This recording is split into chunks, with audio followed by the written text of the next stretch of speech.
Mbak, apakah pantas terus-menerus menangisi suami yang sudah tidak mencintai kita? Tanya salah seorang klien yang beberapa waktu lalu ikut layanan buka aura private di Surabaya. Nggak cuma ini Bu, yang ditanyakan Bu. Beliau juga menanyakan hal yang cukup menyayat hati. Saya merasa sudah jaga penampilan selalu cantik, badan saya jaga selalu langsing. Saya juga kerja, punya penghasilan sendiri. Saya berpendidikan. Saya pun sudah melahirkan 2 anak laki-laki yang sehat dan pintar. Tapi suami masih saja tidak menghargai, masih saja dia merasa kurang.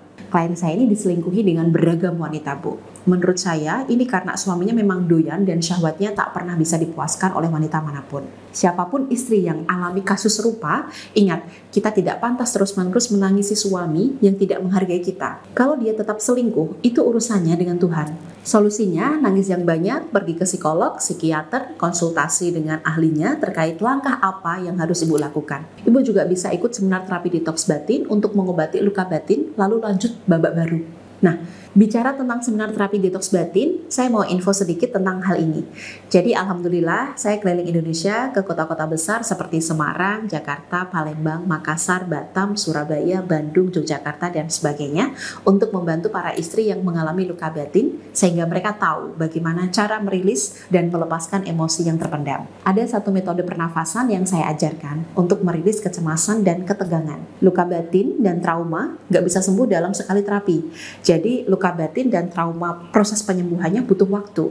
Nah, saya ajarkan metode pernafasan yang bisa Ibu praktikkan di rumah berulang-ulang untuk mengantisipasi jika Anda perlu merilis emosi negatif sendiri. Sehingga insya Allah ikhtiar konsisten inilah yang akan membantu mempercepat kesembuhan luka batin Ibu. Selain itu, kita akan belajar cara mengobati luka batin, belajar memahami hubungan antara emosi dan penyakit fisik yang dialami, belajar membersihkan aura dari emosi dan energi negatif. Pasca seminar, saya juga akan masukkan Ibu dalam grup WhatsApp komunitas istri berdaya, karena saya nggak tega melepas Ibu yang masih terluka untuk berproses sendiri.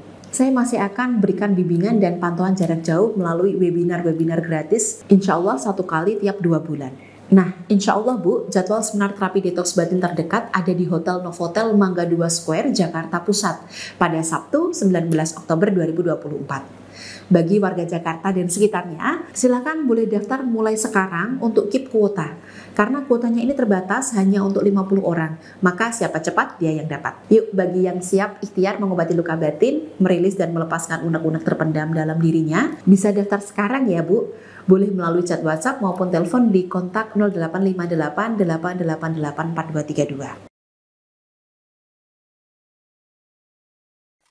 Klien saya tadi Bu, yang terus-menerus menyalahkan dirinya karena suami selingkuh, kemudian saya ingatkan beliau, jika Ibu sibuk, fokus dan terjebak pada pemikiran, kenapa suami begini, kenapa dia tega, padahal aku sudah begini, begitu, maka hidup Anda akan makin kacau Bu, terpuruk. Sulit konsentrasi, penampilan rusak, hubungan dengan anak dan orang sekitar pun terganggu. Kita tidak bisa memaksa suami, karena pada dasarnya kita memang tidak bisa mengontrol siapapun. Sama halnya dengan diri kita.